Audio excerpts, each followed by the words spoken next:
Excuse me, ma'am. The catering staff needs to use the service entrance around the back. The words slid out of the young man's mouth with a practiced, casual venom, honed in the rarefied air of Aspen's most exclusive enclaves. He didn't bother to lift his eyes from the glossy attendee list on his mahogany lectern.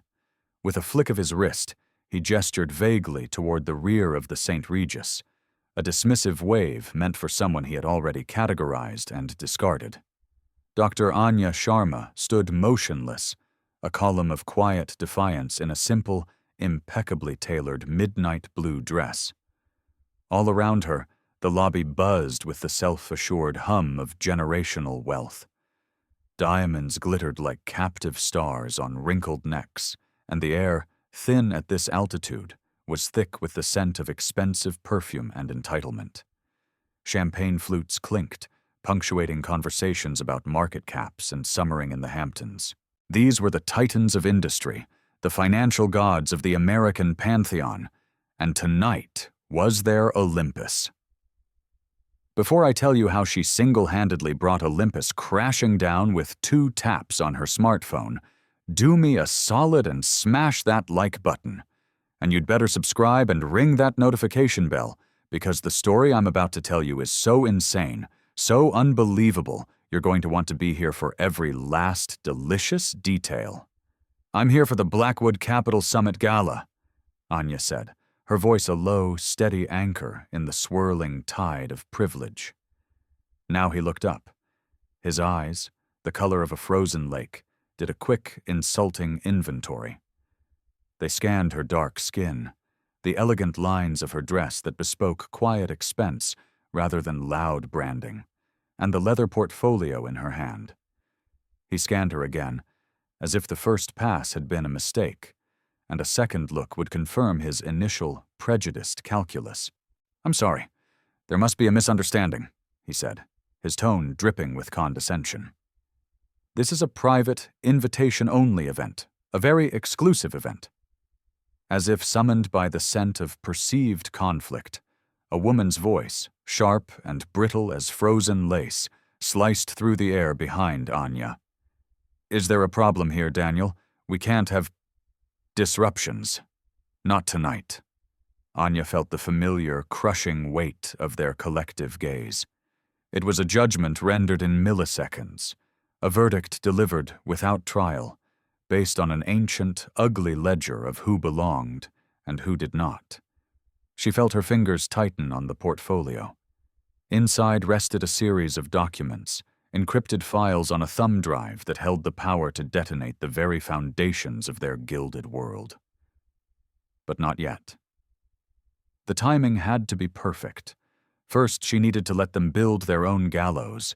She needed to see just how deep the rot went. Anya turned to face the new arrival. It was Eleonora Vanderbilt Blackwood, the 75-year-old matriarch of the dynasty, a woman whose bloodline was a roadmap of Wall Street's most ruthless conquests. Her silver hair was sculpted into a helmet of aristocratic perfection, and a waterfall of sapphires cascaded down her chest, each stone representing a conquered competitor. She appraised Anya not as a person, but as an anomaly, a stain on the pristine canvas of her evening. "This young woman seems to be confused about where she is," Daniel the receptionist explained, his voice pitched just loud enough for the nearest clutch of guests to turn their heads. His sycophantic tone was a clear signal of who held the real power in this lobby. Eleonora's eyes, as sharp and cold as her son's, narrowed. "Are you with the musical ensemble? Or perhaps the floral arrangers? Because if so, you are unacceptably late, and I must say, that is hardly an appropriate uniform for service staff." The circle was tightening. Anya could feel the stares of dozens of onlookers, their curiosity piqued by this unexpected bit of drama. She recognized faces from the covers of Fortune and Forbes, CEOs whose whims could move global markets, hedge fund managers who treated national economies like their personal poker chips. They were all watching her, a specimen under a microscope. With deliberate, unhurried grace, Anya reached into her portfolio and withdrew the invitation. It was a thick card of embossed ivory stock, bearing the Blackwood family crest. She held it out. "Dr. Anya Sharma," she said, her voice betraying no hint of the storm raging within her. "CEO of Nexus Innovations." Eleonora took the card as if it were contaminated, holding it by its very edge between two manicured fingers. She studied the name, her brow furrowed in a mask of regal confusion. "Nexus Innovations? I don't believe I'm familiar. The name sounds rather new." She looked up, her gaze sweeping over Anya again. "We don't recall extending an invitation to anyone like, well, to you." The insult, veiled though it was, hung in the air like poison gas. "Anyone like you." The words echoed in the sudden predatory silence that had fallen over the lobby. Conversations had dwindled to whispers as more and more of the financial elite turned to witness the spectacle. "Perhaps there has been a clerical error," Eleonora continued, her voice now carrying across the marble floor, a performance for her assembled court. "These invitations are reserved for legacy partners, family connections, generational relationships that span decades. You understand?" Anya's smile was serene, but her eyes were cold, hard drives, recording every face, cataloging every smirk, calculating the astronomical cost of their assumptions. Inside her mind, the first lines of code for their destruction were being written. "Oh, I understand perfectly, Mrs. Vanderbilt Blackwood." The commotion had finally drawn the Crown Prince himself from the grand ballroom. Harrison Vanderbilt Blackwood IV emerged like a predator sensing a disturbance in his territory. His suit was Savile Row, his cufflinks were platinum, and his signet ring had been passed down through 5 generations of men who believed they were ordained to rule the world. He was the living embodiment of old money, a man who had never once in his 45 years been told no. His pale, arctic eyes locked onto Anya, filled with the predatory instinct of someone accustomed to neutralizing threats before they could fully form. "What in God's name is the issue here?" he demanded, his voice a low growl of irritation. Eleonora stepped forward, a loyal adjutant reporting to her commander. "Harrison, darling, this person is claiming to have an invitation to our summit. She insists she's some kind of CEO." The way she said the word made it sound like a disease. Harrison's gaze raked over Anya with the clinical detachment of a biologist studying an insect he'd never seen before. "An invitation?" His laugh was a short, cruel bark. "I think the word you're searching for, Mother, is impossibility." He gestured grandly toward the ballroom, where the descendants of Rockefellers and Carnegies mingled beneath oil paintings of their robber baron ancestors. "Ma'am," he said, dripping the title with sarcasm, "do you have any earthly idea what kind of event this is? These are the families who built the very economic foundations of this nation. This isn't some diversity hire charity luncheon where anyone can just wander in off the street." Anya's voice remained unnervingly level, a testament to a will forged in fire. "I was personally invited by Goldman Sachs as the primary capital partner for the Blackwood Global acquisition." The silence that followed was so complete, so absolute, you could have heard a stock certificate drop. It was as if the oxygen had been sucked from the room. Harrison's eyes narrowed into tiny slits of disbelief. "Partner?" The word came out as a choked whisper, thick with incredulity. "Young woman, I think a subordinate of yours has played a very cruel, very stupid prank on you. The real financial world doesn't operate like it does in the movies. You can't just show up and claim a seat at the table." A small, but incredibly powerful crowd had now formed a semicircle around them. Anya recognized Robert Sterling, the hedge fund shark, Dr. Marcus Thorne, the pharma kingpin, and Margaret Whitfield, the real estate mogul's wife who now stood beside Eleonora, whispering conspiratorially. They were all watching, hungry for the kill. Perhaps, Harrison continued, his voice rising, playing to his audience of sycophants, you should return to whatever tech bro fantasy land you came from. This summit requires a certain pedigree, a heritage. It's something that can't be faked or bought. Anya's thumb moved almost imperceptibly, brushing against the side of her phone in her pocket. The microphone was now active. Evidence. Always gather the evidence. Dr. Thorne, emboldened, stepped forward with the confident swagger of a man riding the social tide. Harrison is being diplomatic, he boomed, a smug grin plastered on his face. What he means is, this level of high finance requires a deep institutional compatibility, trust between families that has been cultivated over decades. It's nothing personal, you understand. It's just business. The dog whistle was a foghorn. Anya nodded slowly, as if weighing his words with the utmost seriousness. Institutional compatibility, she repeated. How fascinating. Her thumb moved again, this time across the screen of her phone, which she discreetly slipped from her pocket. A single encrypted message shot across the globe to her second-in-command in Zurich. Prepare the Jericho protocol. Stand by for my signal. That command, once executed, would change everything. But not yet. They hadn't finished digging. She was going to hand them the shovels and watch them dig their own graves, deeper and deeper until they hit bedrock. The crowd thickened, closing in like white blood cells attacking a foreign agent. Anya was at the epicenter of a tribunal, a show trial orchestrated by the high priests of finance.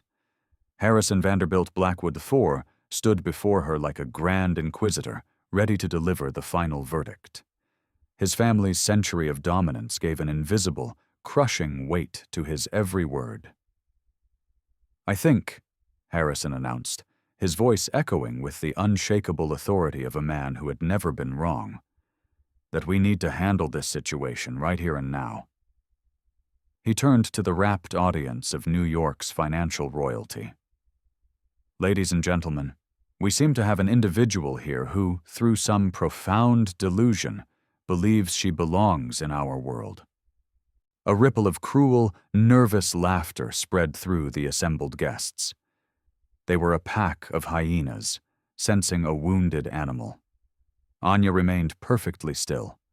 Her dark, intelligent eyes moved from one face to the next, a silent, sentient camera recording every smirk of superiority, every glint of amusement, every expression of casual cruelty.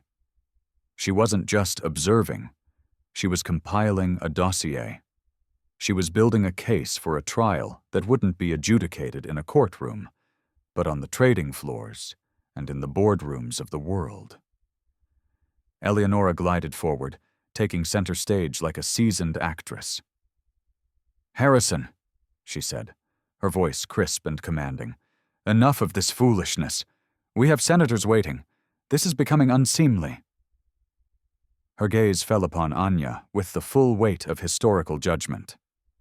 My dear girl, do you have any concept of what a capital partner for Blackwood even means? The Vanderbilt Blackwood name has been etched onto the cornerstone of Wall Street since before the Federal Reserve was a whisper. We don't just partner with startups. She leaned in closer, her voice dropping to a conspiratorial stage whisper that was intentionally loud enough for everyone to hear. This isn't some feel-good diversity initiative mandated by a board of terrified liberals. This is where real money, generational money, makes decisions that shape the future. I'm afraid you've not only stumbled into the wrong party, you've stumbled into the wrong century. The crowd murmured its approval, a Greek chorus validating their queen's decree. Anya absorbed it all. Every loaded word, every dismissive gesture, every casual denial of her existence. She was a ghost at their feast. But beneath the placid surface of her expression, a supercomputer was running calculations. Strategic maneuvers, counteroffensives, and contingency plans were forming and reforming at the speed of thought. Her phone vibrated silently against her palm. A reply from Zurich. Jericho protocol armed. The $1.2 billion transfer is locked, loaded, and ready for redeployment on your command. Anya's thumb hovered over the Execute button. Not yet. Let them commit fully. Let them pour the concrete around their own feet before she opened the floodgates. Perhaps, suggested Dr. Thorne with a sickening, faux helpful tone, the hotel security should escort the young lady out. Gently, of course. We wouldn't want any unpleasantness. An excellent suggestion, Marcus, Harrison nodded, puffing out his chest. This has gone on far too long. Finally, Anya spoke again. Her voice, though quiet, sliced through their self-congratulatory chatter like a Damascus steel blade through silk. Before you do something you will regret for what remains of your professional lives, she said, letting the silence build. I have one question for you, Harrison. She paused, locking his gaze with her own. That $1.2 billion acquisition from Goldman, the largest, most ambitious deal in your family's history, the one that's supposed to secure the Blackwood dynasty's dominance for the next 100 years. She let the words hang in the air, each one a ticking bomb. How confident are you right now, in this exact moment, that it's still your deal? The shift was palpable, a seismic tremor that began in the eyes of the men and women closest to the confrontation. The air in the opulent lobby grew heavy, charged with a sudden, terrifying uncertainty. Harrison Vanderbilt Blackwood's face, moments before a mask of arrogant certainty, seemed to crack. His pride, however, demanded he hold the line. He was a general in his own fortress, surrounded by his loyal army, and he would not be cowed by an insurgent. I don't know what kind of pathetic game you're playing, Miss Sharma, he spat, his voice laced with the practiced disdain of a man who had spent a lifetime looking down from a great height. But this pathetic little charade of yours is officially over. This was the first stage of the escalation, the direct, personal assault. He took a step closer, deliberately invading her personal space, an aggressive power move from a man who had never known what it felt like to be physically intimidated. Do you have any idea who you're talking to? My family was underwriting American industry when your great-grandparents were... He stopped himself, but the ugly, unspoken sentiment hung in the air between them like a toxic fog. Anya's expression remained placid, a calm sea concealing unfathomable depths. Please, continue, Harrison. I am utterly captivated by your family's history. What Harrison means, Dr. Thorne interjected, moving to flank Anya in a pincer movement, is that this industry is built on a certain cultural shorthand, generational bonds, an unspoken trust that has been nurtured over decades between families who simply understand one another. The implication was clear. She was, and would always be, an outsider. Anya's phone buzzed with an alert from her team. Blackwood Global stock is down 3.5% in after-hours trading on unsubstantiated rumors of a partnership collapse. Market is getting jittery. Perfect moment to initiate Jericho protocol. Now came the second stage of escalation, the pack joining the hunt. Margaret Whitfield, the real estate magnate's wife, stepped forward, emboldened by the alpha males. I think we are all being extraordinarily patient here, she declared, her voice shrill. But this is becoming a genuine disruption to the actual guests. Disruptive? Echoed Robert Sterling, the hedge fund manager whose entire fortune was rumored to be built on a labyrinth of insider deals. That's precisely the word for it. Some people simply lack the breeding to understand the concept of appropriate boundaries. More voices now joined the chorus of condemnation, each adding their own venomous note to the symphony of exclusion. Anya stood at the center of it all, the serene eye of a hurricane, while the maelstrom of their prejudice swirled violently around her. She was no longer just observing. She was judging. She tallied the voices, etched the faces into her memory, and calculated the collective net worth of the bigotry that was attempting to suffocate her.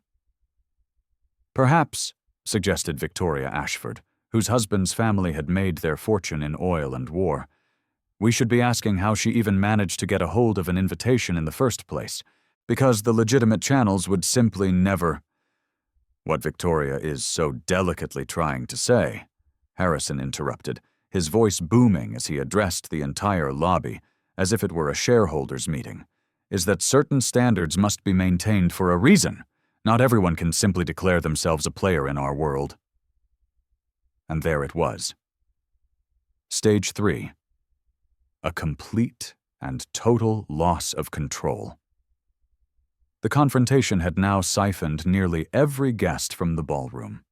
The financial royalty of America now stood in concentric circles around the unfolding drama, their half-forgotten cocktails warming in their hands. The string quartet in the corner had fallen silent. This was their evening's entertainment, a public, ritualistic humiliation. Harrison's phone began to buzz violently in his jacket pocket. He ignored it. It buzzed again, more insistently this time. His assistant's terrified face flashed on the screen. He angrily swiped the call away. "Whatever it is can wait," he snapped to no one in particular. "We are dealing with a security breach here." A ghost of a smile touched Anya's lips. "A security breach? My, how dramatic." "You can mock this all you want," Eleonora Vanderbilt Blackwood declared, her voice ringing with the absolute authority of a woman who had orchestrated social executions for over 5 decades. "But in our world, actions have consequences, and the action of crashing our private summit will have the most serious consequences imaginable." She gave a curt, sharp nod toward the hotel security team, who had materialized at the edge of the lobby like specters. "Gentlemen, please escort this individual from the premises. Use whatever discretion is necessary." The 2 guards, large men in crisp black suits, began to move forward. They were a synchronized machine, their expressions professional, but their intent unmistakably threatening. The crowd watched, their faces a mixture of smug satisfaction and morbid curiosity. They were Romans in the Colosseum, thirsting for the final brutal act. "Okay, I have to stop right here. This is the moment everything changes. If you think these arrogant, entitled billionaires are about to get the shock of their lives, I need you to storm the comment section right now with the word reckoning. Just spam it, reckoning. And seriously, if you haven't subscribed yet, hit that button now, because what happens next is the greatest clapback in the history of business." Anya raised her hand, a single, simple gesture that carried more innate authority than all of Eleonora's imperious commands. The security guards stopped dead in their tracks. "Before you make what I can personally guarantee will be the most expensive mistake of your careers," she said, her voice cutting through the murmurs like a conductor's baton commanding silence. "I have one final question." She turned her full attention back to Harrison, her dark eyes locking onto his pale blue ones with the intensity of a laser guidance system. "The $1.2 billion from Goldman Sachs, the capital that forms the very foundation of your family's largest deal in 3 generations." She paused, letting the silence stretch, thick with tension. "Have you checked your accounts recently?" Harrison's face went bone white. The blood drained from his features as if a hidden valve had been opened. Around him, the expressions of the crowd began to morph from amusement to confusion, to the first faint whispers of genuine alarm. His phone buzzed again, a frantic, desperate vibration. This time he answered it, his hand trembling. "What?" he barked into the receiver. The voice on the other end was his chief financial officer, and in the cavernous, sudden silence of the lobby, his panicked, tinny voice was audible to everyone. "Harrison! My God, Harrison! Nexus Innovations just pulled out. They've withdrawn from the Goldman deal. The entire $1.2 billion portfolio. It's gone. They're transferring it all to Kenji Tanaka at Ronin Capital. The deal is dead, Harrison. The Blackwood Global acquisition is dead." The tectonic plates of Manhattan's financial world didn't just shift. They fractured, broke apart, and fell into the sea. The collective gasp from 200 of the planet's most powerful people was a physical thing, a wave of sound that rippled through the St. Regis lobby. Dr. Anya Sharma stood at the epicenter of the earthquake, a woman who had just leveled a mountain with the press of a button. Harrison Vanderbilt Blackwood IV's phone slipped from his nerveless fingers, clattering onto the marble floor. The sound was like a gunshot in the dead silence. The screen, miraculously unbroken, lit up with a tsunami of notifications. 17 missed calls from his board of directors, 28 messages from panicked investors, and alerts from every major financial news outlet on the planet. The Blackwood Empire wasn't just bleeding, it was hemorrhaging, and the world was watching it happen in real time. That's not possible," Harrison stammered, his voice a ragged whisper. "The deal was locked. We had ironclad contracts, guarantees."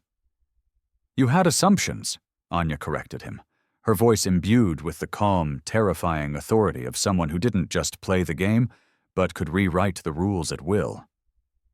"You assumed Nexus Innovations was some insignificant startup. You assumed I was a nobody you could humiliate and dismiss, and you made the fatal assumption that your family name carried more weight than a $1.2 billion wire transfer." She reached into her portfolio one last time and withdrew a business card. It was simple, elegant, and in that moment it was the most devastating weapon in the room. Dr. Anya Sharma, founder and CEO, Nexus Innovations, the fourth largest private equity firm in the Western Hemisphere.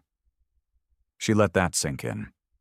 And, as of about 3 minutes ago, the firm that just redirected $1.2 billion of capital away from Blackwood Holdings and directly into the waiting arms of your most hated rival.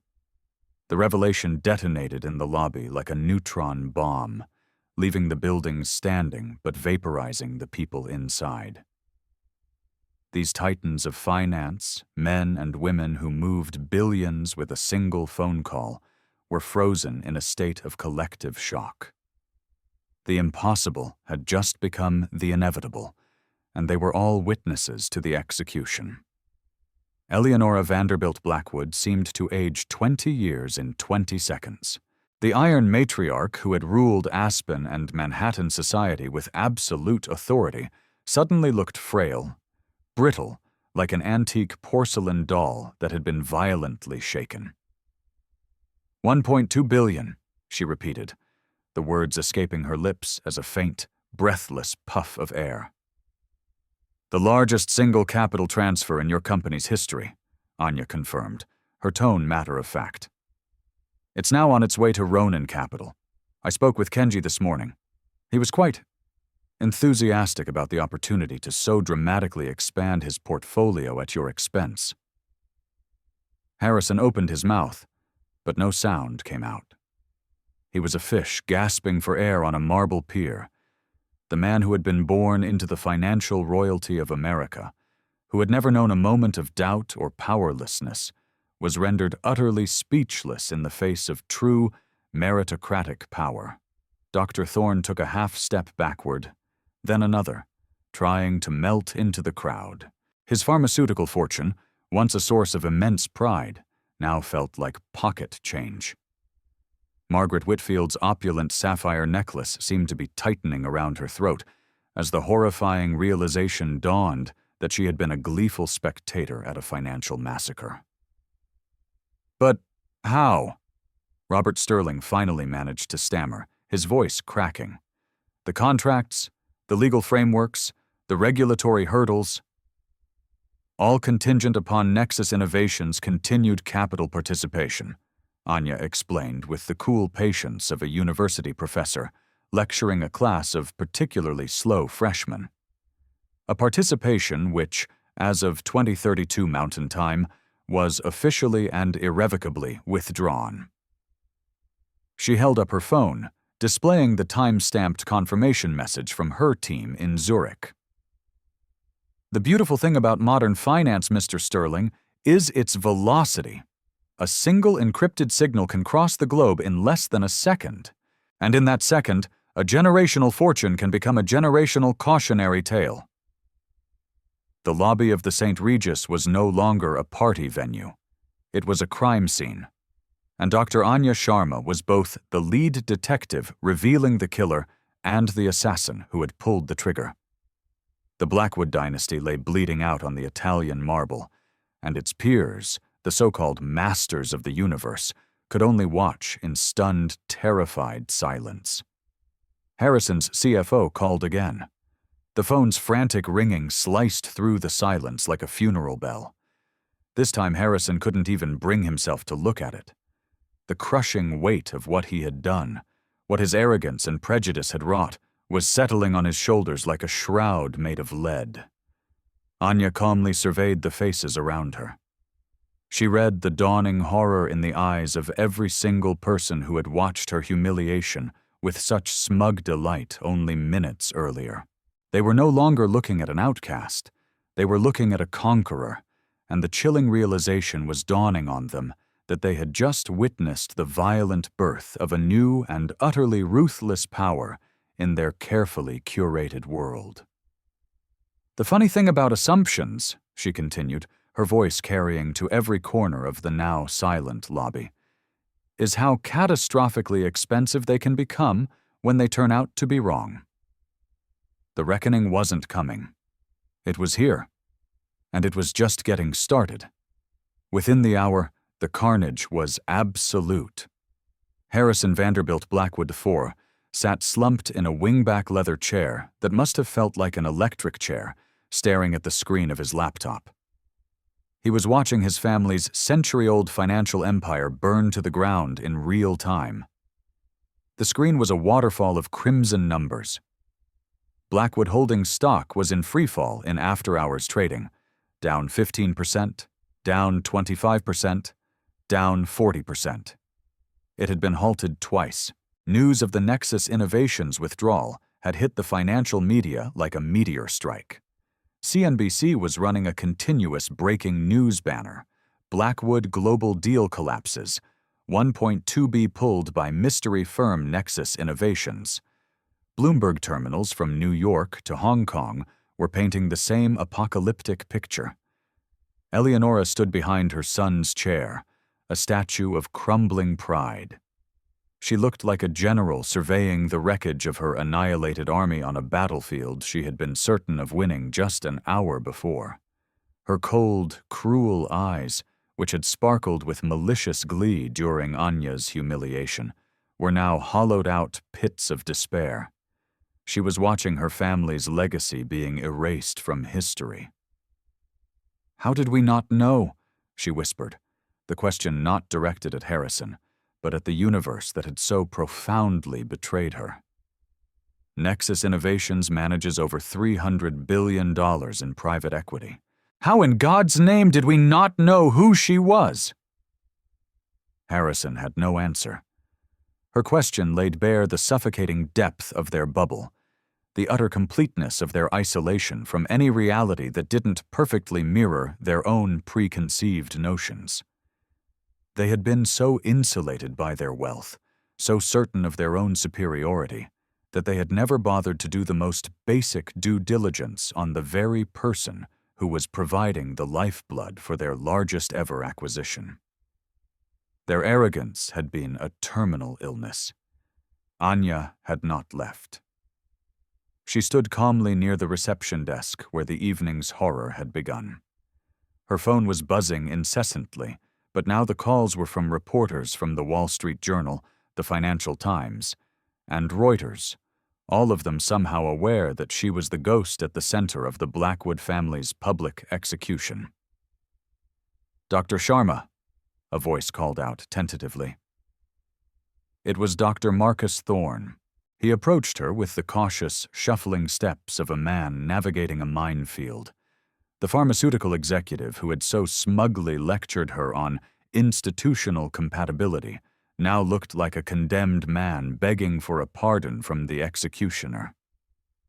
"Dr. Sharma," he began again, his voice cracking, I think there may have been some terrible misunderstandings here tonight." "Misunderstandings?"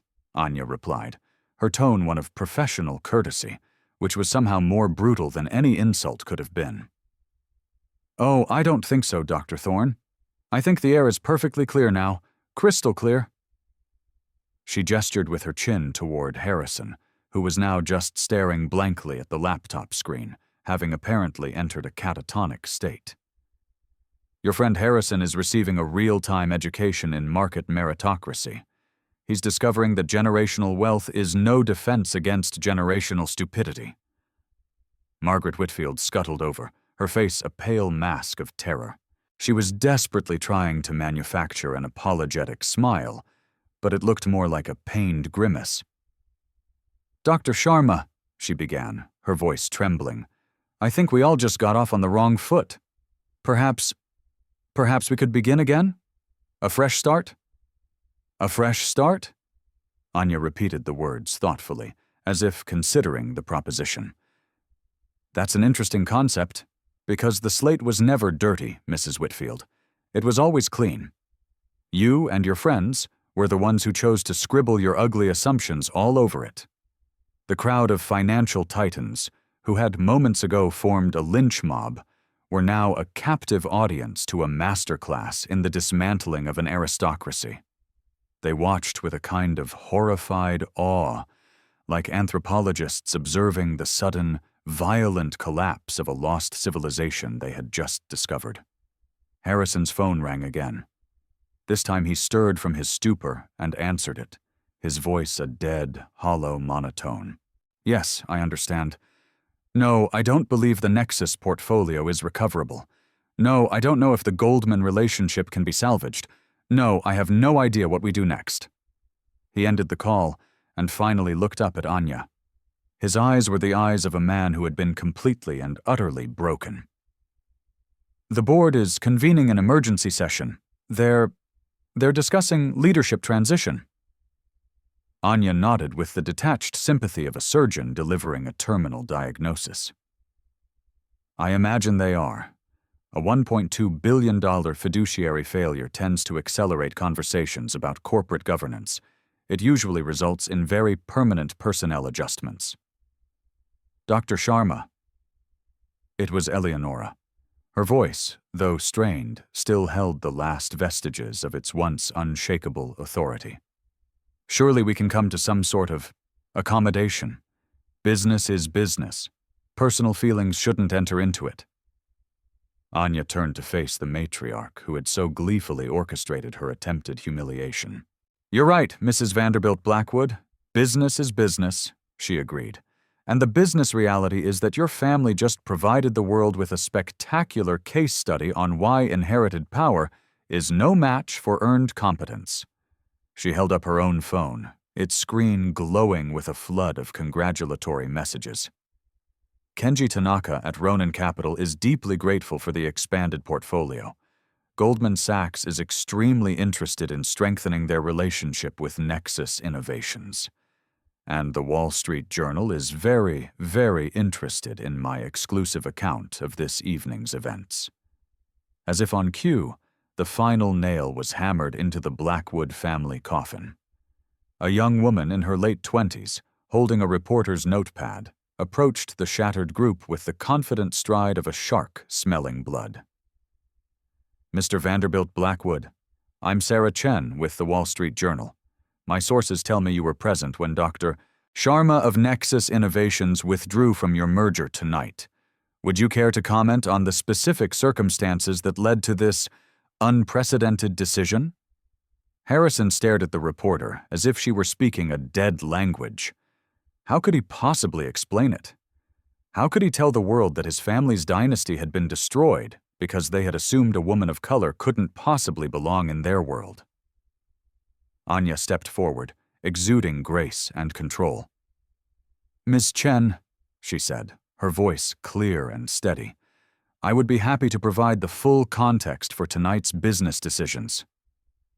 And just like that, the narrative was hers. This was no longer a story about the Blackwood family's stunning financial setback. It was now, and would forever be, the story of Dr. Anya Sharma's legendary business triumph and the catastrophic, bigoted assumptions that had made it both necessary and inevitable. The reckoning was complete. The revolution hadn't just been televised, it had been live-streamed to the entire financial world.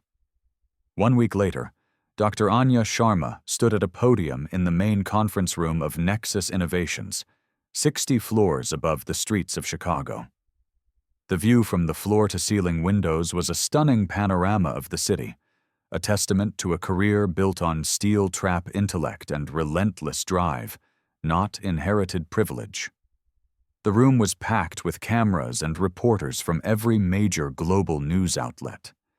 They had come to hear about market developments, but they knew they were really there to witness the coronation of a new queen. "The events at the St. Regis last week," she began, her voice the same calm, authoritative instrument that had brought an empire to its knees, "were not about personal revenge. They were about a fundamental flaw in the source code of our industry. They were about a question our entire financial system must answer. Are we building a future based on merit, or are we clinging to a past based on prejudice?" The room was utterly silent, save for the soft whirring of camera lenses. These were hardened financial journalists who had covered hostile takeovers and market crashes, but they were now documenting something far more profound: the real-time demolition of Wall Street's old guard power structure. "When I walked into that lobby," Anya continued, "I was not seen as Dr. Anya Sharma, CEO of a firm that manages hundreds of billions of dollars. I was seen simply as a brown woman in a space where brown women are assumed to be the help. That assumption cost the Vanderbilt Blackwood family $1.2 billion, their reputation, and their company. But the real cost, the one that should concern all of us, is the cost of our industry's deeply ingrained and often unconscious biases." She paused, letting the gravity of her words permeate the room. "The financial sector stewards the wealth of nations. We manage the pension funds of teachers, the university endowments that fund research, the retirement savings of millions of ordinary people. Can we, in good conscience, afford to make those decisions through the clouded lens of inherited bigotry?" A reporter from Bloomberg raised her hand. "Dr. Sharma, critics, mostly anonymous, have suggested that your actions were disproportionate, that you used a sledgehammer to kill a fly. How do you respond to the accusation that you destroyed a century-old dynasty over what some are calling a simple social faux pas?" Anya's smile was patient, but it held a hint of steel. A social faux pas implies an accident. What happened in that lobby was not an accident. It was a system. It was the deliberate, systemic exclusion of an individual based on racial and gendered assumptions. They didn't accidentally mistake me for the catering staff. They systematically refused to believe that a woman who looks like me could possibly occupy their economic reality.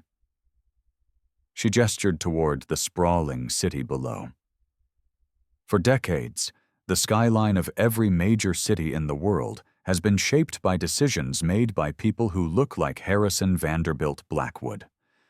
The result is an industry that consistently and spectacularly fails to promote the best talent, preferring instead to promote the most familiar faces. The $1.2 billion withdrawal wasn't a punishment, she clarified. It was a market correction. Capital, like water, will always flow away from inefficiency and toward performance. My capital flowed away from institutional prejudice and toward institutional competence.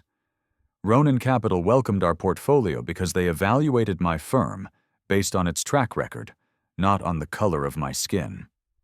Another reporter from the Wall Street Journal leaned into his microphone. What is your message to other women and minorities in finance who have faced similar, if less dramatic, experiences? For the first time, Anya's expression softened. The warrior receded, and the mentor emerged. The message is simple, she said, her voice now warmer, more personal. Do not wait for permission to enter the rooms where decisions are made.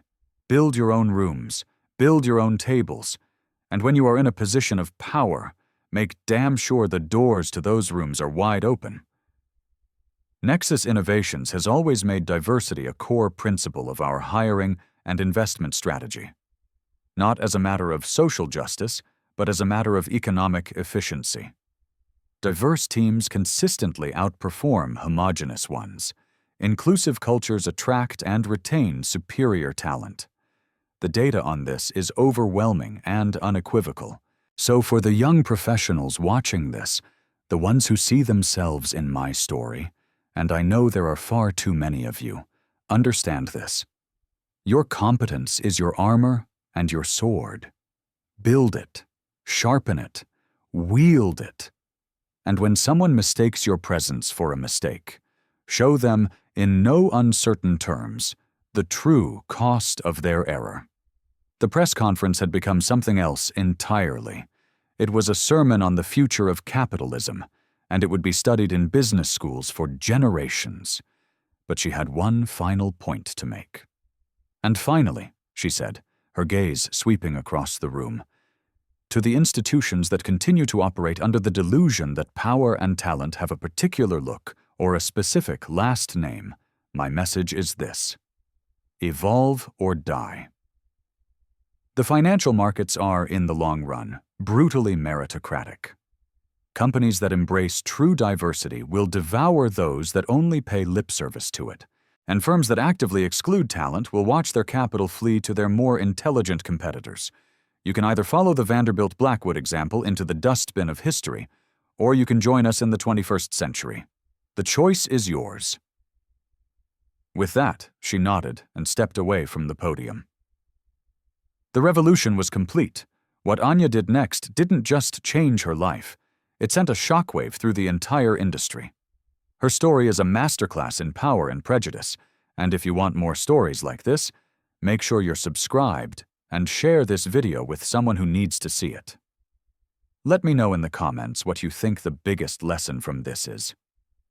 1 year later, Anya stood in a sun-drenched atrium at the University of Chicago, surrounded by a group of 20 young, brilliant, and incredibly diverse entrepreneurs. They were the inaugural class of the Sharma Scholars, a fellowship funded by a $100 million endowment she had created to support ventures from underrepresented founders. The Carter Standard from the original story had a new name on campus: the Sharma Doctrine. It was a simple, ruthless principle. Prejudice is a bad investment. Her assistant, a sharp young woman who was herself a product of a similar mentorship program, approached with a tablet. Dr. Sharma, the Blackstone partnership contracts are ready for your signature, and your 3 p.m. is here. Thank you, Chloe. Who is it? Anya asked, without looking up from the business plan she was reviewing. It's a Mr. Harrison Vanderbilt Blackwood. Anya looked up, a flicker of surprise in her eyes. Really? Send him in. Harrison looked different. The arrogance was gone, replaced by a sort of weary humility. He was no longer a prince, just a man. He'd lost the company, the fortune, and the name had become a punchline in financial circles. Dr. Sharma, he began, his voice quiet. Thank you for seeing me. Harrison, she said, gesturing to a chair. I admit, I'm curious. I've had a lot of time to think this past year, he said, staring at his hands. About that night. About everything. I was wrong. Not just wrong about you, but wrong about the entire way I saw the world. My father raised me to believe our name was a shield, an entitlement.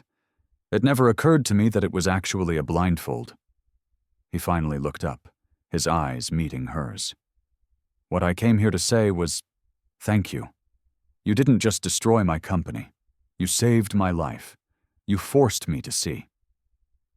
Anya listened, her expression unreadable. He slid a thin prospectus across the table. It was for a small, non-profit fund dedicated to providing seed capital for minority-owned businesses in impoverished communities. "It's not much," he said. "It's all I have left. But it's a start. I was hoping perhaps you might consider being on our advisory board."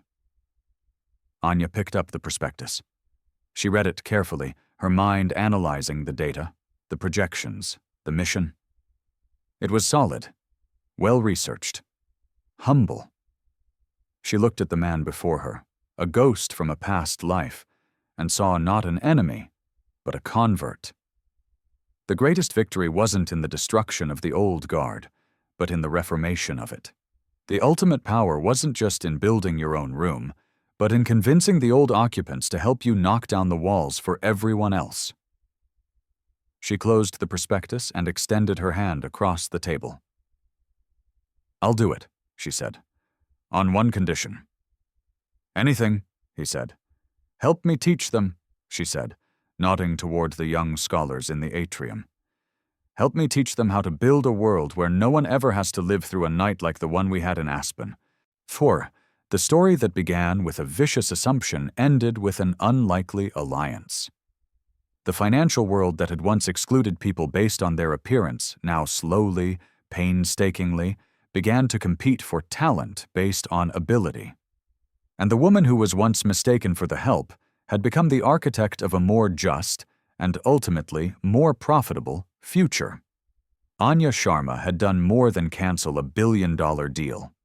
She had restructured the very economics of prejudice, proving that the highest returns come not from investing in familiarity, but from investing in humanity. And that, in the end, was the most revolutionary act of all.